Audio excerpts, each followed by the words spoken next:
اللہ سے معاف کروا لو. استغفار کا یہ مطلب ہوتا ہے. خالی استغفار کا وظیفہ پڑھنا نہیں ہے. ہاں وظیفہ پڑھنے لگ جاتے ہیں لوگ. وظیفہ ٹھیک ہے، برکت کی چیز ہے، لیکن اثر تو جب ہوگا جب استغفار کا حق ادا ہو. استغفار کا کیا مطلب ہے؟ تو نیچے ترجمہ لکھا ہے، استغفروا ربکم. قرآن شریف کا ترجمہ دیکھنا، شاہ صاحب کا ترجمہ، اپنے گناہ اللہ سے معاف کروا لو، یہ ترجمہ. استغفار کا کیا مطلب ہے؟ اپنے گناہ اللہ سے معاف کروا لو، یہ اصل مطلب ہے استغفار کا. یا اللہ میرے گناہ معاف کر لے، معاف فرما دے یا اللہ، تو بھی ہو جائے گا. سمجھے نہیں؟ ہاں اگر عربی میں وہ کلمات یاد نہیں ہے استغفار کے اور اپنی زبان میں مانگ رہا ہے، یا اللہ میرے گناہ معاف فرما دے، یا اللہ میرے گناہ معاف فرما دے، میں اب نہیں کروں گا، تو معاف ہو جائے گا. اس لیے ہے کہ اللہ سے گناہوں کی معافی مانگا کرو. اللہ کو ہر نبی نے استغفار کی تعلیم دی ہے. نوح علیہ السلام سے شروع ہوا، پھر لوط خود علیہ السلام انہوں نے بھی یہ کہا، تو نبیوں نے حضور صلی اللہ علیہ وسلم نے بھی یہ کہا، بلکہ حضور صلی اللہ علیہ وسلم نے تو اور امید دلائی اور فرمایا جو اللہ سے اپنے قصور گناہ معاف کرواتا رہے گا اللہ تعالیٰ اس کو ہر پریشانی میں سے نکال دے گا، ہر تنگی میں اس کے لیے راستہ دے گا، اور ایسی جگہ سے روزی دے گا کہ اس کے خواب و خیال میں بھی نہیں ہے.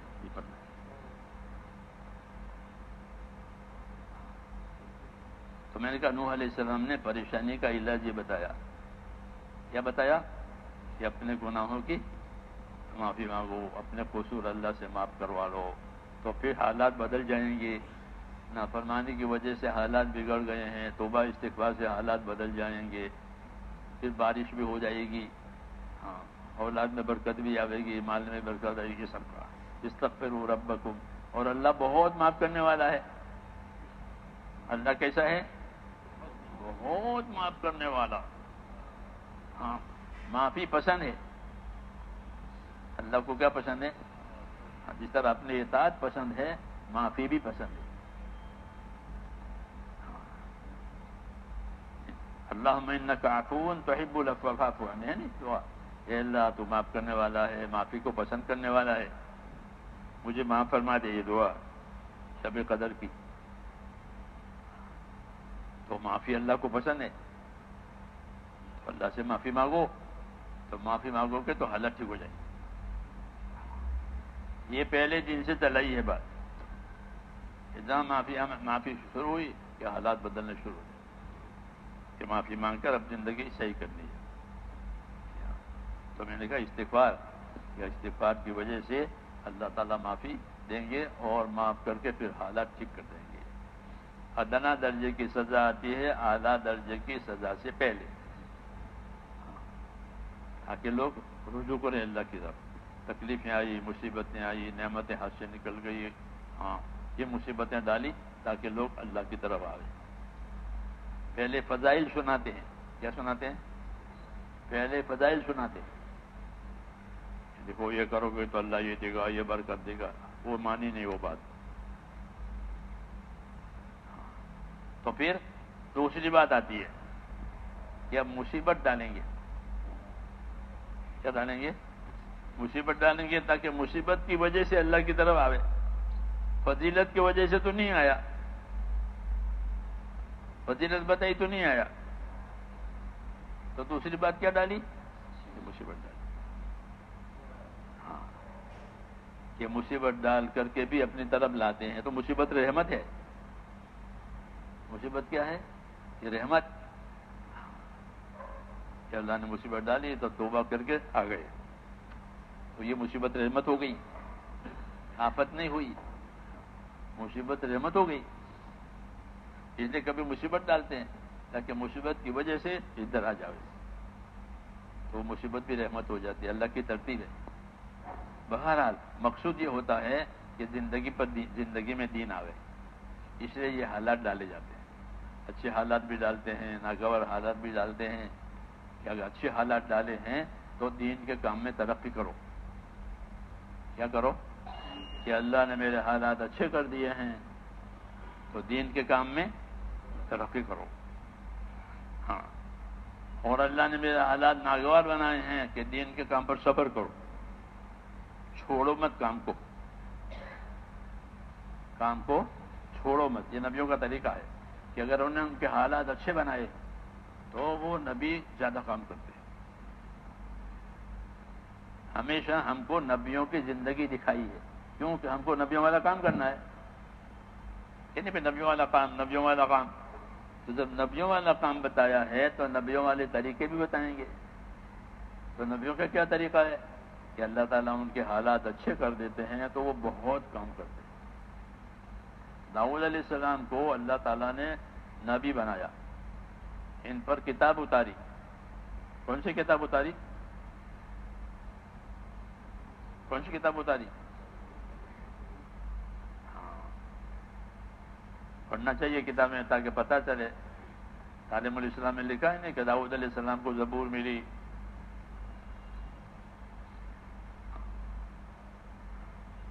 داؤد علیہ السلام کو زبور ملی، یہ تعلیم الاسلام لکھا ہے۔ تعلیم الاسلام پڑھنی چاہیے تاکہ اسلام کی خبر پڑے۔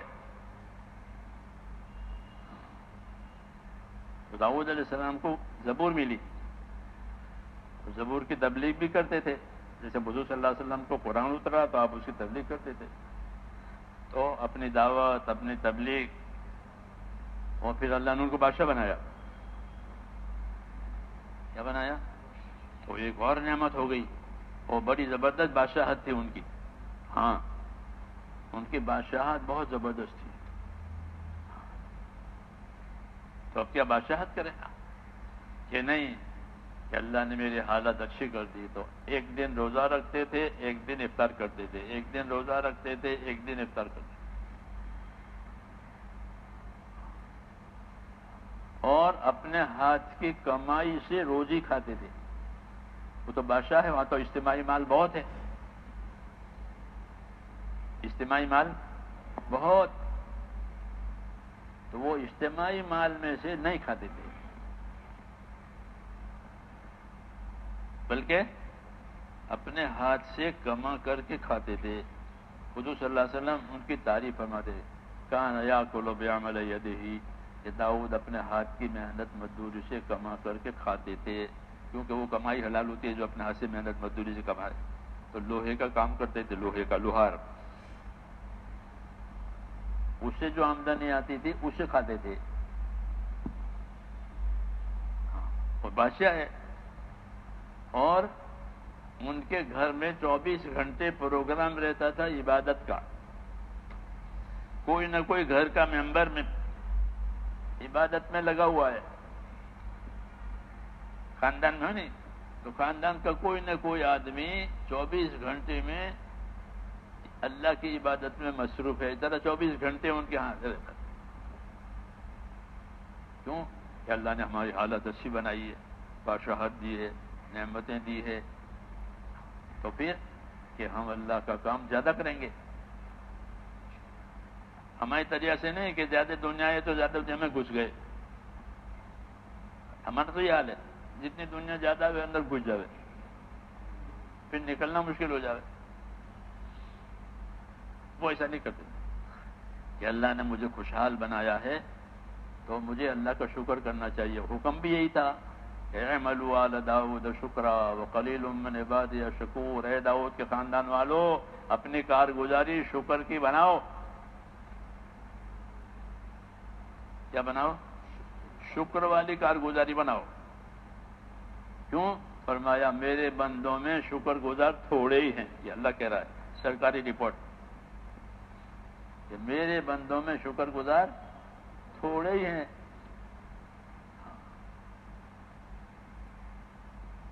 شکر گزار تھوڑے، ناشکر زیادہ۔ نعمت مانگنے والے بہت، اللہ سے مانگے یہ اللہ یہ دے یہ دے، اور جب نعمت ملے تو پھر اللہ کو بھول جاوے۔ نعمت ملے تو بھول گئے اللہ کو. اس لیے کہا میرے بندوں میں شکر گزار تھوڑے. جب شیطان کو اللہ تعالیٰ نے نکالا آدم علیہ السلام والے قصے میں، وہ آسمانوں میں رہتا تھا تو اس کو نکال دیا، تو کہا کہ میں انسانوں پر ایسی محنت کروں گا کہ تیرے بندے تیرا شکر کرنے والے تھوڑے ہی ہوں گے، ناشکرا بناؤں گا میں ان کو ناشکرا بناؤں گا. ولا تجد اکثرهم شاکرین، اللہ سے کہہ رہا ہے. تو ناشکرا ہونا یہ شیطان کی تشکیل ہے. کس کی؟ شیطان کی تشکیل. کہ خوب ملا ہے تو خوب کماؤ، اللہ کو، نماز کو، سب کو بھول بھال کر کے.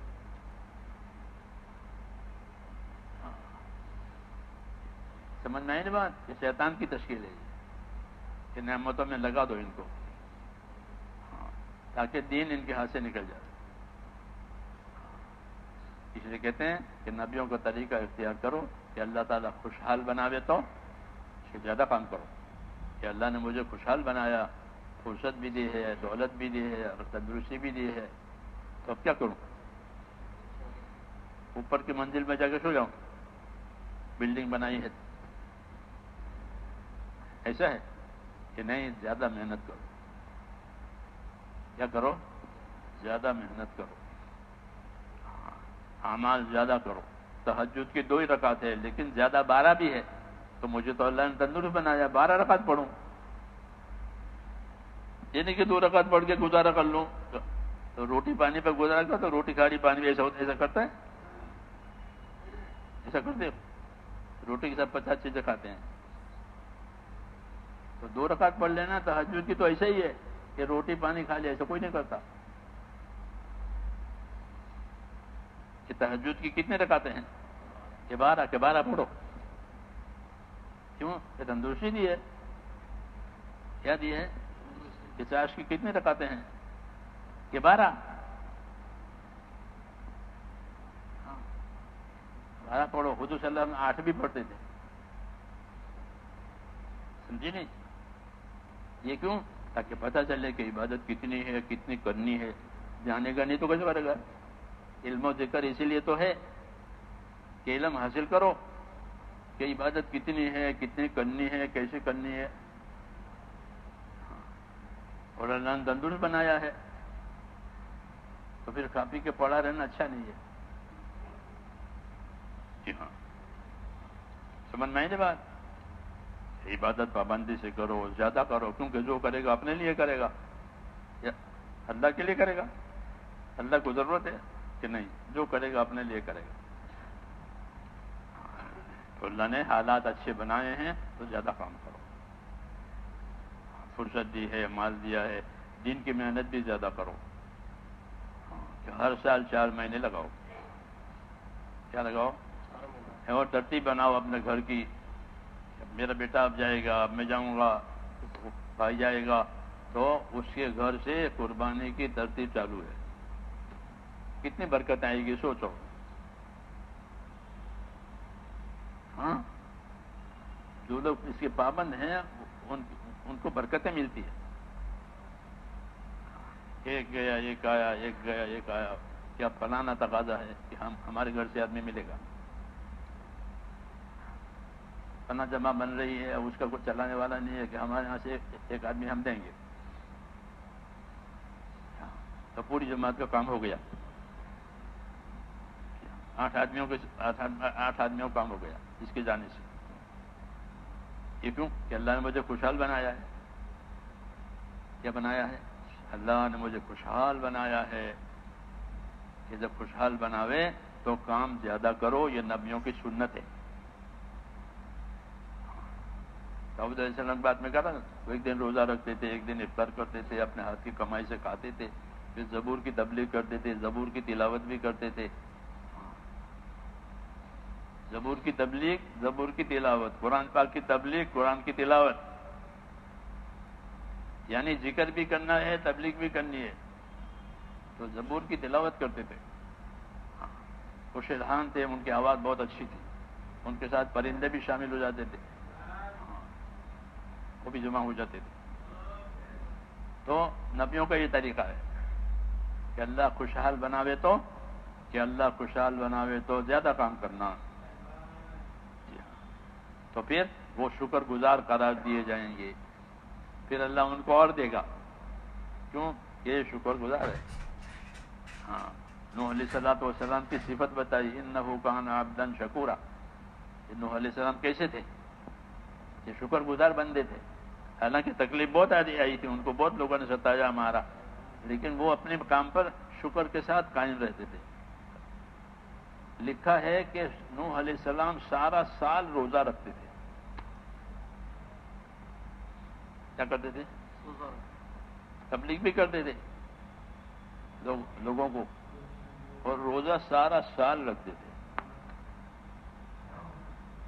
اس لیے کہا انہ کان عبدا شکورا. کہ نوح علیہ السلام کیسے تھے؟ کہ شکر گزار بندے تھے. تو ہم کو میرے دوستو نبیوں والی حالت بتائیے. صبر بھی کرتے تھے. کیا کرتے تھے؟ صبر کرتے تھے. کہ ایوب علیہ السلام پر بیماری آئی، لمبی بیماری، تو کوئی شکایت نہیں، اپنی بیماری پر صبر کیا. تو اللہ تعالیٰ نے ان کو شاباشی دی. انا وجدناہ صابرا نعم العبد انہ اواب. کہ ہم نے ایوب کو صبر کرنے والا پایا، بہت اچھا بندہ ہے. یوں کہا. کیا کہا؟ نعم العبد ایوب. کیا ایوب بہت اچھے بندے ہیں. ہاں، صبر کرنے والے بندے ہیں. بیماری آئی تھی اور لمبی بیماری رہی. انہ اواب، کہ وہ ہماری طرف رجوع کرنے والا ہے. ہاں، بیماری سے گھبرانے والا نہیں ہے، ہماری طرف رجوع کرنے والا ہے. اللہ کی طرف رجوع کرنا بڑی دولت ہے. کیا ہے؟ کہ آدمی کا رجوع اللہ کی طرف ہو جائے. اس کو انابت کہتے ہیں کہ اللہ کی طرف انابت ہو گئی، اللہ کی طرف رجوع ہو گیا. دو چیزیں اللہ کو پسند ہے، ایک انابت بھی اور ایک ندامت بھی. ندامت گناہوں پر ہوتی ہے کہ یا اللہ میں نے یہ گناہ کیے، اپنے گناہوں پر ندامت اور پچھتاوے اور گناہ چھوڑ دے، یہ بھی اللہ کو پسند ہے. اور انابت کرے یعنی اللہ کی عبادت میں اللہ کی طرف آگے بڑھے، اللہ کی طرف رجوع ہو جاوے. یہ دونوں باتیں اللہ کو پسند ہے. سمجھ میں آئی نا بات؟ اس لیے یہ دونوں باتیں پیدا کرنی ہے. دعوت اور تبلیغ اسی کی ہے کہ ہمارا رجوع اللہ تعالیٰ کی طرف ہو جائے. دل اللہ کی طرف رجوع. جب جو کچھ کرنا ہے اللہ کے لیے کرنا ہے، اللہ کے دین کے لیے کرنا ہے، اپنے آخرت کے لیے کرنا ہے. یہ بات تبلیغ کے ذریعے سے پیدا ہو جائے. سمجھ میں آئی نا بات؟ ہاں، اتنا نہیں ہے کہ وقت پورا کر کے چلے گئے. وقت پورا کرنا مقصود نہیں ہے. وقت تو پورا ہو جائے گا. وقت تو پورا ہونے والا ہے نا. زندگی پوری ہو جائے گی تو 4 مہینے نہیں پورے ہوں گے. وقت پورا مقصود نہیں ہے، بلکہ کام زندگی میں آ جائے. کیا آوے؟ کام زندگی میں آوے. دعوت اس لیے دینی ہے، عبادت اس لیے کرنی ہے، خدمت اس لیے کرنی ہے، ذکر اس لیے کرنا ہے. ہاں، یہ سب چیزیں کرتے ہوئے اس کی محنت بھی کرنی ہے. رسول صلی اللہ علیہ وسلم نے امت کو حرکت دی ہے. کیا دیا ہے؟ کیا دیا ہے؟ حرکت دی ہے. جیسے چکی کو حرکت دیتے ہیں نا، تو چکی جب حرکت کرے گی تو چاروں طرف آٹا گرے گا. ہاں، ایسے کھیتی میں ہل چلا حرکت تو اب پوری کھیتی اگ کر ہری بھری ہو جائے گی. یہ کھیت میں حرکت ہوئی ہے. ایسے امت کو حضور صلی اللہ علیہ وسلم نے حرکت دی ہے. سمجھے نہیں؟ ہاں، ایمان لا کر لوگ ایمان کے لیے حرکت کرتے تھے کہ وہ ایمان لائے ہیں تو وہ ایمان کے لیے حرکت کی. حضرت ابو بکر ایمان لائے تو انہوں نے ایمان کے لیے حرکت کی، اپنے دوستوں کو تیار کر دیا. کس کے لیے؟ اپنی دعوت کے لیے. تو ان کے جب ابو بکر تاجر تھے تو تجارت کرنے والوں کے تعلقات بہت ہوتے ہیں، لین دین کے. جی ہاں، تاجروں کے تعلقات بڑے ہوتے ہیں، تو دور دور تک ان کے تعلقات ہوتے ہیں. تو تاجر ہونے کی وجہ سے ان کے تعلقات بہت تھے، تو انہوں نے اپنے تعلقات والوں کو دعوت دی. جب وہ خود دعوت انہوں نے قبول کی تو اپنے تعلقات والوں تو 6 یا 8 آدمی کو تیار کر کے حضور صلی اللہ علیہ وسلم کہ یا رسول اللہ یہ بھی آ گئے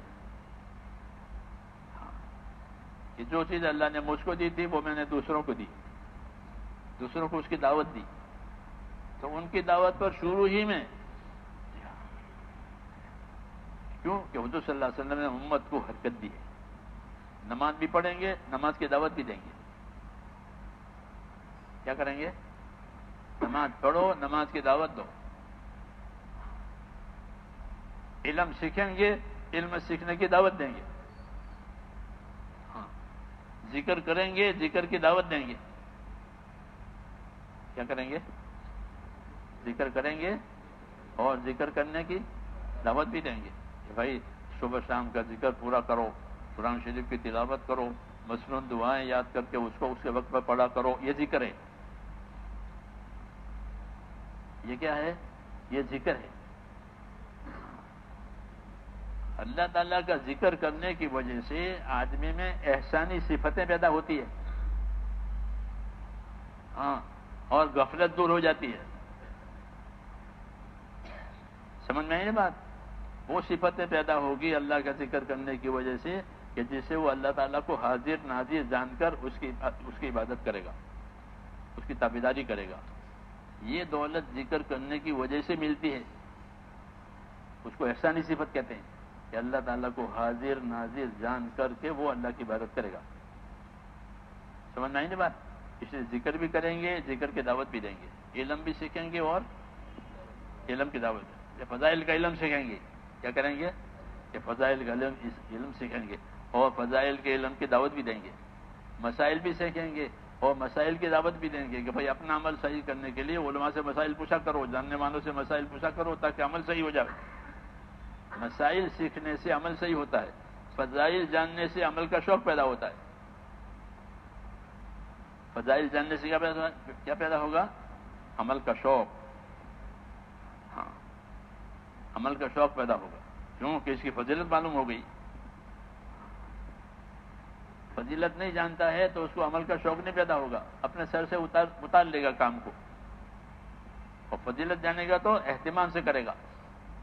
جی ہاں، اس لیے کہتے ہیں فضائل کو بھی جانو، علم و ذکر. کہ فضیلت کا علم بھی یاد کرو، مسئلے کا علم بھی یاد کرو اور اللہ تعالیٰ کا ذکر بھی کرو اور ذکر کے داعی بنو. کیا بنو؟ ذکر کے داعی بنو. تو اس طرح میرے دوستو زندگی گزارنے سے زندگیوں میں دین آتا ہے. تو میں نے کہا حضور صلی اللہ علیہ وسلم نے امت کو حرکت دی ہے. یہ نہیں فرمایا کہ تو کھا پی کے اللہ اللہ کرو، ایسا کہا کہ کھاؤ پیو اللہ اللہ کرو. ایسا نہیں ہے، ایسا نہیں ہے. بلکہ نبیوں کی زندگی میں نفر ہے، سفر ہے، ہجرت ہے، نصرت ہے. یہ نبیوں کی زندگی میں کھانا پینا اور بیٹھنا نہیں ہے. صحابہ کرام یہ فرماتے تھے حضور صلی اللہ علیہ وسلم کے بارے میں کہ لیست لہو راحہ، کہ ہم نے نبی صلی اللہ علیہ وسلم کو ایسا دیکھا ہے کہ آپ کو اپنی زندگی میں راحت ہے ہی نہیں.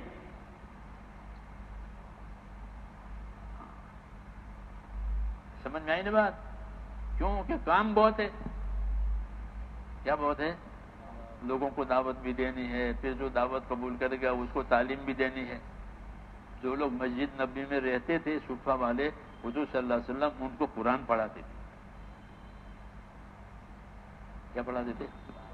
اور کیسے پڑھاتے تھے؟ حضرت انس بن مالک میں کہ میں نے حضور صلی اللہ علیہ وسلم دیکھا کہ پیٹ پر پتھر بندھا ہوا ہے بھوک کی وجہ سے اور اصحاب صفہ کو قرآن سکھا رہے ہیں.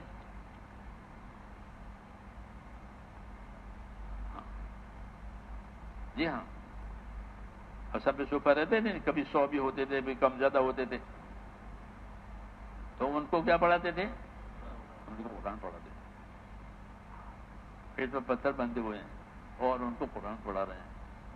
کیوں کہ حضور صلی اللہ علیہ وسلم کو تعلیم دینے والا بنا کر بھیجا گیا ہے، دعوت دینے والا بنا کر بھیجا گیا ہے، عبادت کرنے والا بنا کر بھیجا گیا ہے. کہ آپ دعوت دینے والی بھی ہیں، آپ تعلیم دینے والی بھی ہیں، عبادت کرنے والی بھی ہیں، خدمت کرنے والی بھی ہیں. کیا کہ آپ حضرت خدمت کرتے ہیں نا یہاں آ کر کے خدمت کرتے ہیں. کہ خدمت کرنا بھی نبوت کا کام ہے، ضرورت کا کام نہیں، نبوت کا کام.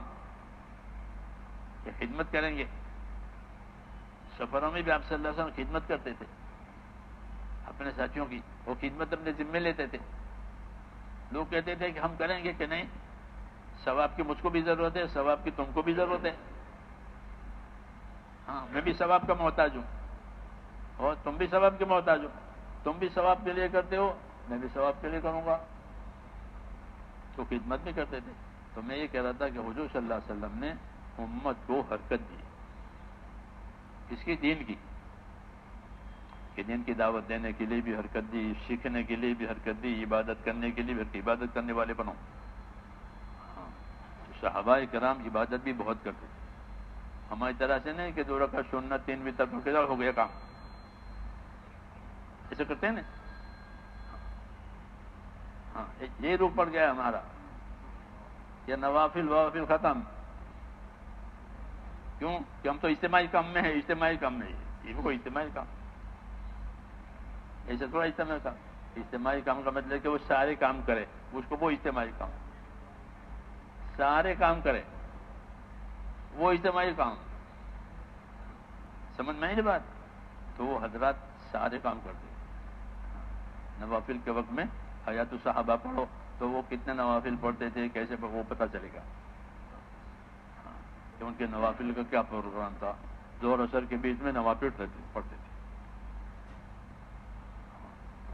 نوافل، کیونکہ نوافل کا ہر وقت ہے، نوافل کا ہر وقت ہے. فرائض کا وقت ہے 5 وقت، نوافل کا ہر وقت ہے. ہاں صدقہ خیرات بھی کرتے تھے. کیا کرتے تھے؟ صدقہ خیرات کرنے میں ہم میں ان میں فرق تھا. ہم صدقہ خیرات کرتے ہیں غریب کی ضرورت سمجھ کر. اس کی یہ بیچارہ غریب ہے اس کو دو. وہ صدقہ کرتے تھے اپنی ضرورت سمجھ کر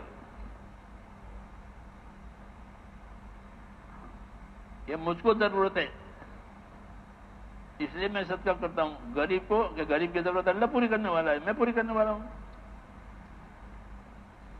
تو وہ غریب کی ضرورت کی وجہ سے نہیں کرتے تھے. اس کو تو کہ نہیں میری ضرورت ہے. ابو ذر غفاری کہتے تھے نا کہ میری ضرورت کا دن بتاؤں، میری ضرورت کا دن بتاؤں کون سا؟ کہ جس روز میں قبر کے گھڑے میں اکیلا اتر جاؤں گا وہ میری ضرورت کا دن ہے. اس کے لیے کرنا ہے. تو اپنی ضرورت کے لیے کرتے تھے، دوسروں اس لیے کرتے ہی رہتے تھے. جو اپنی ضرورت کے لیے کرے گا وہ کرتا رہے گا، اور جو دوسروں کی ضرورت کے لیے کرے گا وہ دوسروں کی ضرورت دیکھا کہ اس کو تو اب ضرورت نہیں ہے تو چلو چھٹی ہو گئی. یہ اخلاص کی بات ہے کہ اپنی ضرورت کے لیے کرے، اپنے آخرت کے لیے کرے. تو صحابہ کرام اس طرح کرتے تھے. وجہ کیا تھی؟ وجہ یہ تھی کہ وہ اپنی جان مال کو اللہ کی امانت سمجھتے تھے. کیا سمجھتے تھے؟ ہمارا بھی یہ کہ ہم اپنی جان مال کو اپنا حق نہ سمجھے کہ میرا مال ہے، میری جائیداد ہے، میری، تمہارا کچھ نہیں ہے، وہ تو اللہ کی ہے، اللہ نے دی ہے. جب تک چاہیں گے رکھیں گے، جب چاہیں گے لے لیں گے واپس.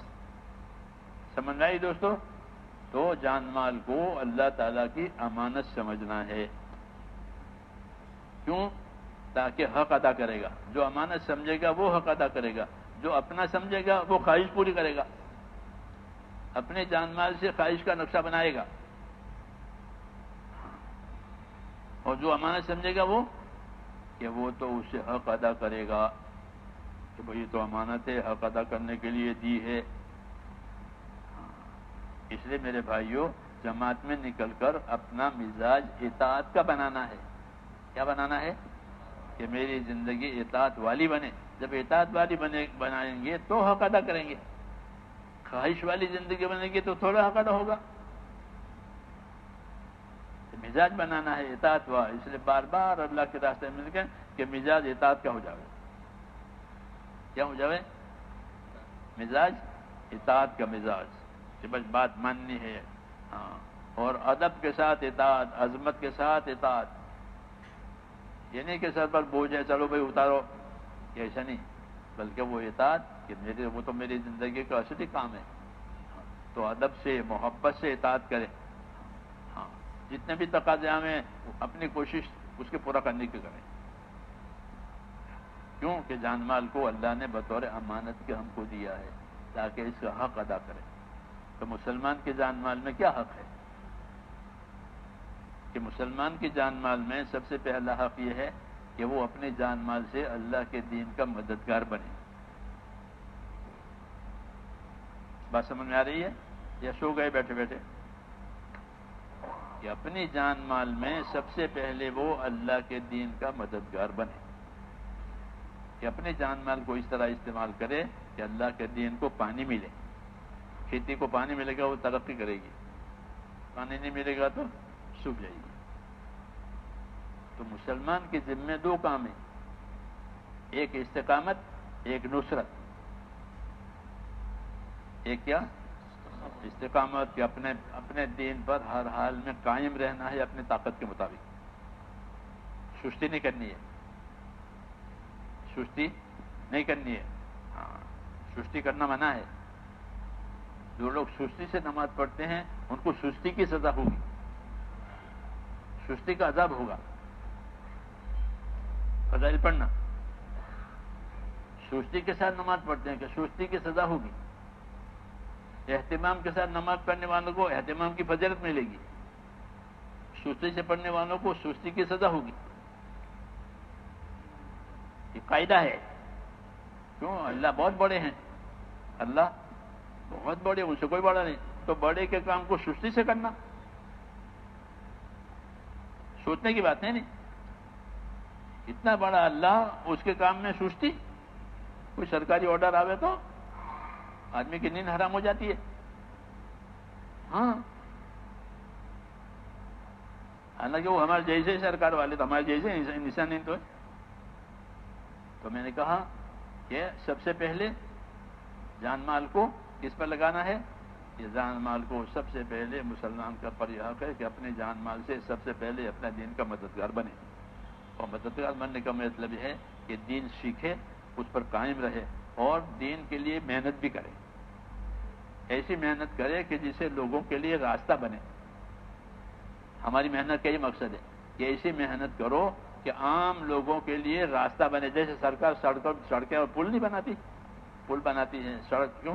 کہ لوگوں کے لیے راستہ بنے، کاروبار خوب چلے گا، دور دور تک لوگ اپنے کاروبار میں جائیں گے. کیوں؟ سڑکیں بہت اچھی ہے، اپنی ضرورتیں پوری کریں گے. ایسے ہم محنت کریں گے تو راستے کھلیں گے اس کے لیے، لوگوں کے لیے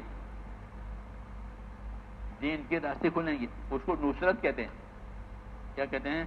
کہ ایسی محنت کرو ایک ایک کے پاس جا کر کے کہ راستے کھل جائیں. تو راستے کھل گئے. اب دیکھو محنت ہوئی تو راستے کھل گئے. اب مسجدیں چھوٹی ہو گئی. 50 سال پہلے مجھ کو یاد ہے کہ مسجد میں لوگ ٹھہرتے ہی نہیں تھے. اعلان ہوا کہ پک گئے، اعلان ہوا اور پک گئے. بہت مشکل پڑتا تھا. لوگوں کو روکو، بٹھاؤ. اب اللہ کا شکر ہے کہ راستہ کھل گیا. اب مسجدیں چھوٹی ہو گئی، نمازی بڑھ گئے، تو لوگوں کے لیے راستہ کھل گیا. ایک محنت ہوئی ہے.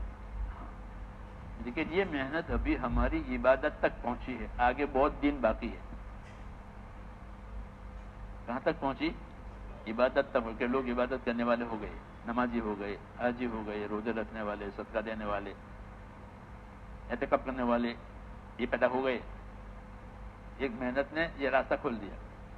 ابھی دین بہت باقی ہے، دین بہت باقی ہے. تو محنت کریں گے تو باقی دین کو بھی اللہ کھول دے گا اور اس کے بھی راستے ہو جائیں گے.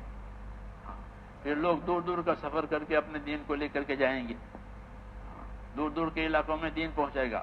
جی ہاں، جیسے صحابہ کرام کہ وہ دور دور جاتے تھے اور جب دین پہنچ گیا تو ان کو دور دور بھیجتے بھی تھے کہ تم فلاں جگہ جا کے رہو.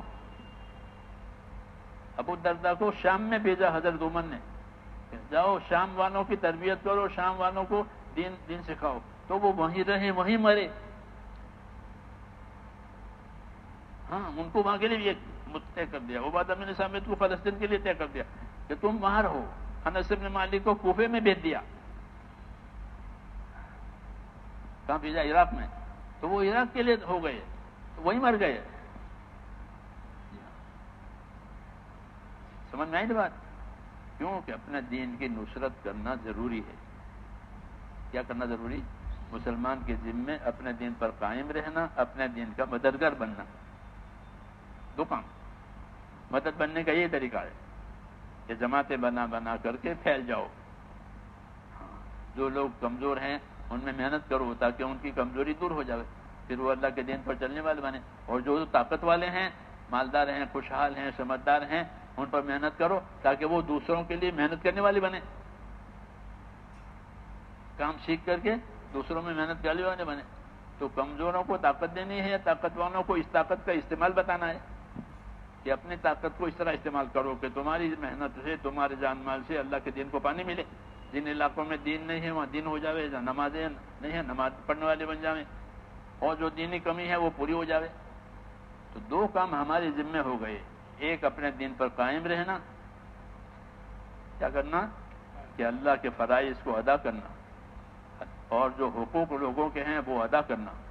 ہاں یہ دین پر ہے، اللہ کے فرائض ادا ہو جائیں، اور جو حقوق ہمارے اوپر ہوتے ہیں وہ ہم سے ادا ہو جائیں تاکہ ہماری آخرت بنے.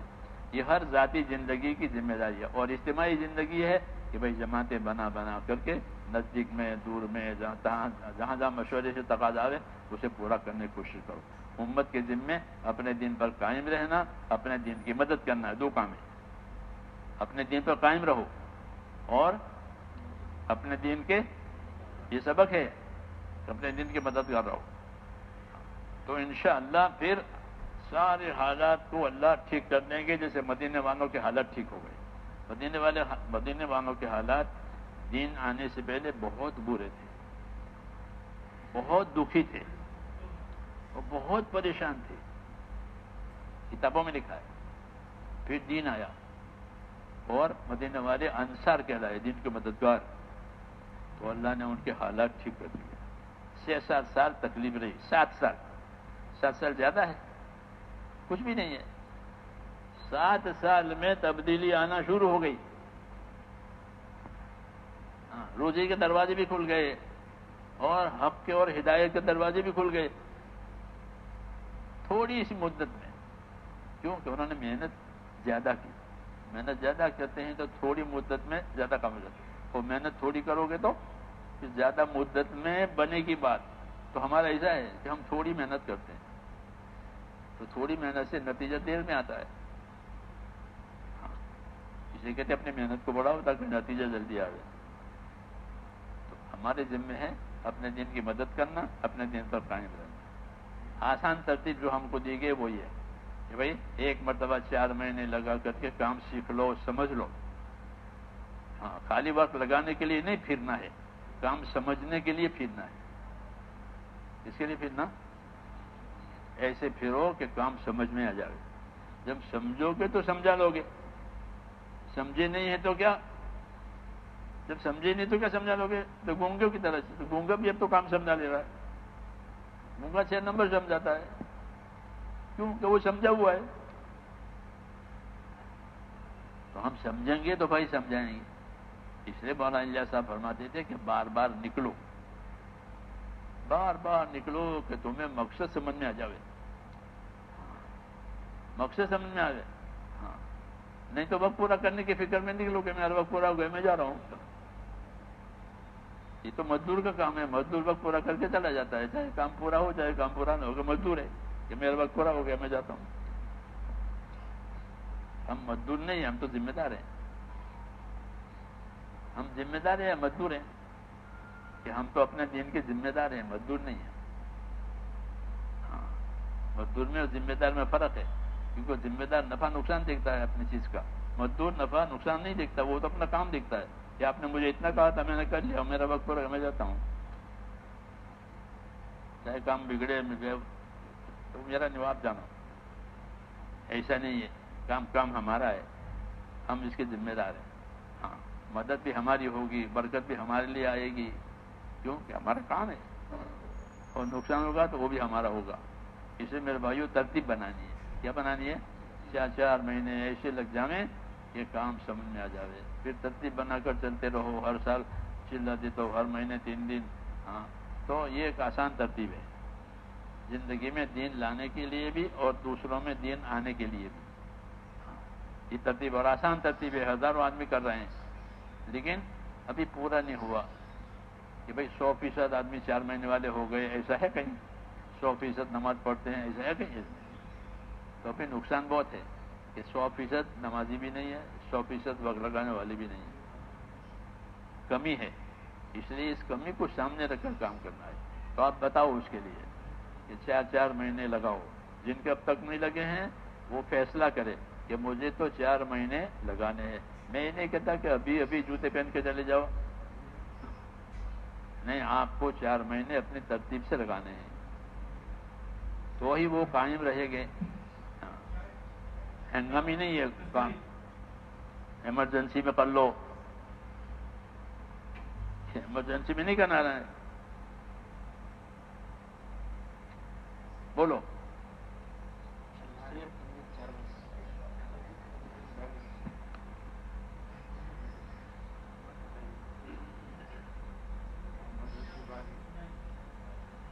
جی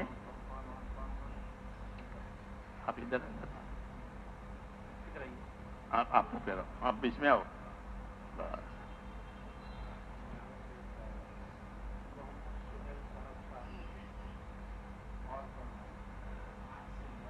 اور فرماؤ. تشکیل تو 100% ہونی چاہیے. جیسے نماز 100% کو پڑھنی ہے نا، تو نماز کی محنت بھی 100% کو کرنی ہے.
کہاں گئے؟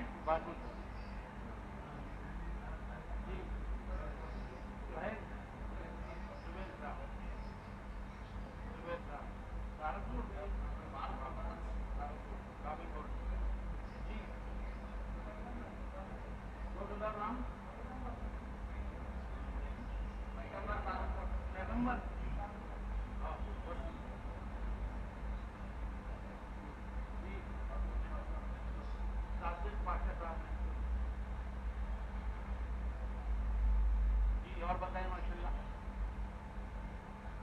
سب نقل ہے نا بھائی، ماشاء اللہ.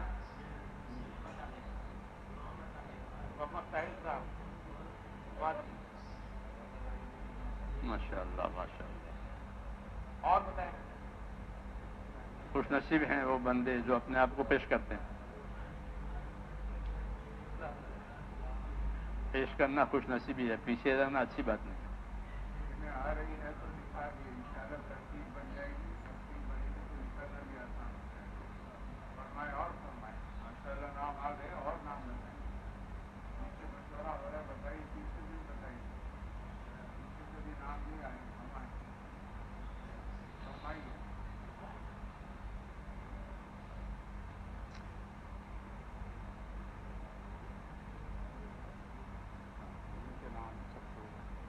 بھی نام دیے تھے آپ کھڑے ہو جائیں. جن بھائیوں نے نام لکھوا ذرا کھڑے ہو جاؤ.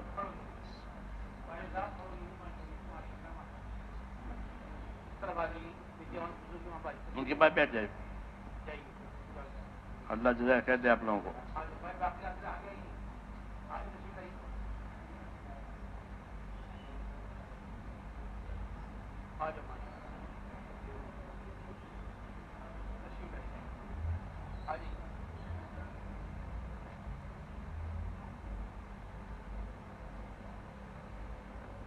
یہ جماعت کہاں کی ہے آپ کی جماعت کا؟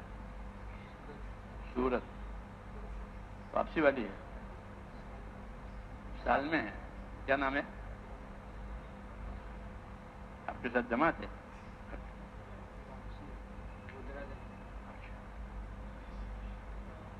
ترتیب پر ہے. بھائی میں دوستوں دیکھو ابھی انشاءاللہ اپنی شراب وغیرہ سے فارغ ہو کر 10 بجے سے یہاں مسجد ہوگی جو اللہ کے راستے میں جماعت جا رہی ہیں ان کی یہاں بات ہوگی. جو اللہ کے راستے میں کام کر کے آئیں گے ان کی بھی ایک مجلس ہوگی 10 بجے سے. اس سے درخواست ہے کہ 10 بجے سے پہلے اپنی تمام مجلس سے فارغ ہو کے تشریف لے آئیں. ہر ایک ذمہ دار کی جماعت کر لیں گے انشاءاللہ. روانہ ہونے والوں سے روانگی کی بات ہوگی, واپس جانے والوں سے واپسی کی بات ہوگی. دونوں قسم جماعتیں حضرات اپنی بات سن کر پھر آخر میں دعا مصافحہ ہوگا کریں گے انشاءاللہ. پھر درمیان اپنی حاجت ضرورت راحت جو بھی ہو ناشتہ سب فارغ ہو جائے. سبحانک اللہم و بحمدک اشہد ان لا الہ الا انت.